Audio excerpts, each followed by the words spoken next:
किया तो फ़ौरन कर लीजिए, और बेल आइकॉन के बटन को भी साथ में प्रेस कर दीजिए ताकि हमारी हर आने वाली नई वीडियो जो है वो आप तक आसानी के साथ वो पहुंच जाए।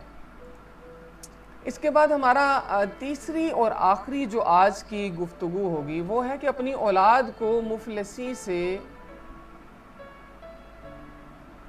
बचाया जाए। ये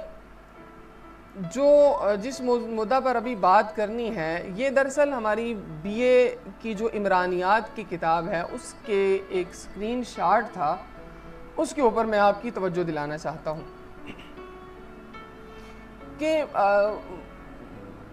बीए की जो इमरानियात है पार्ट 2 की सफ़ा नंबर 137 है, जिसमें इन्होंने एक पैराग्राफ लिखा है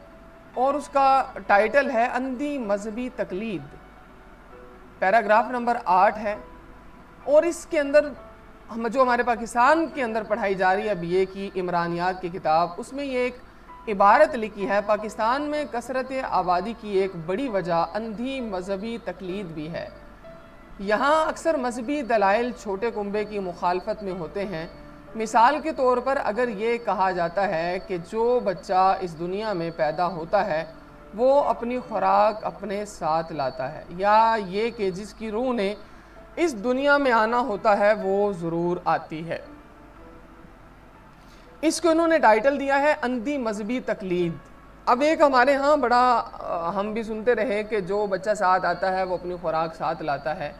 तो ये जो बात है इसका ताल्लुक़ किसके साथ है? इसका ताल्लुक़ याद रखें,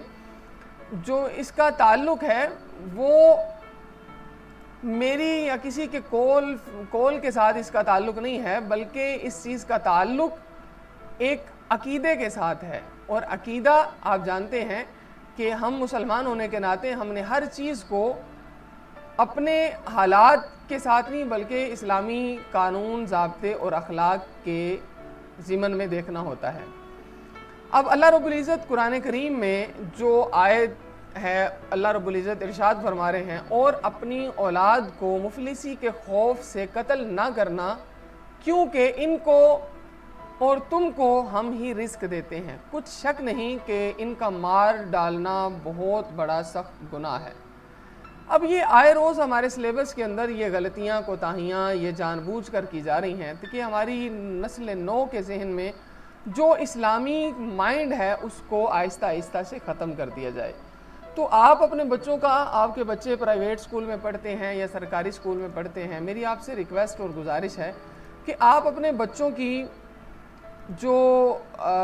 सिलेबस है उसको ज़रूर पढ़ा करें, उसे रीड करें, उसका मुताला करें, ताकि आपको पता हो कि हमारे बच्चे जो हैं वो क्या पढ़ रहे हैं और हमारे बच्चों को क्या पढ़ाया जा रहा है। और एक मैं हाथ बांध के आपसे रिक्वेस्ट करता हूँ कि अल्लाह का वास्ता है, अपने बच्चों को जब आपके बच्चे जिस स्कूल में पढ़ते हैं उन स्कूलों में जाने के बाद आप ज़रूर बर ज़रूर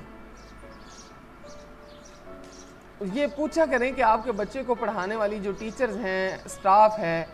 वो मुसलमान है, ईसाई है, मिर्ज़ाई हैं, कौन है जो आपके बच्चे को पढ़ा रहे हैं, जिनके हाथ में आपने अपने बच्चों का बेहतरीन मुस्तकबिल बनाने के लिए अपने बच्चों को उनके हाथों में दे दिया है। तो ये एक बहुत बड़ी बात है कि अगर हम इस पे अमल कर लें तो इंशाल्लाह हमारी नस्ल जो है वो एक बहुत बड़े मसले से बच सकती है। क्योंकि आजकल हमारे स्कूलों के अंदर बाकायदा तौर पे मुख्तलिफ़ NGOs जो हैं, इस्लाम मुखालिफ NGOs हैं, वो अपने कारिंदों को भेज रही हैं और वो हमारे बच्चों की जो बचपन के अंदर ही उनका माइंड है, उन्हें माइंड सेट को ख़राब करने की कोशिश कर रहे हैं। तो आप अपने बच्चों को ज़रूर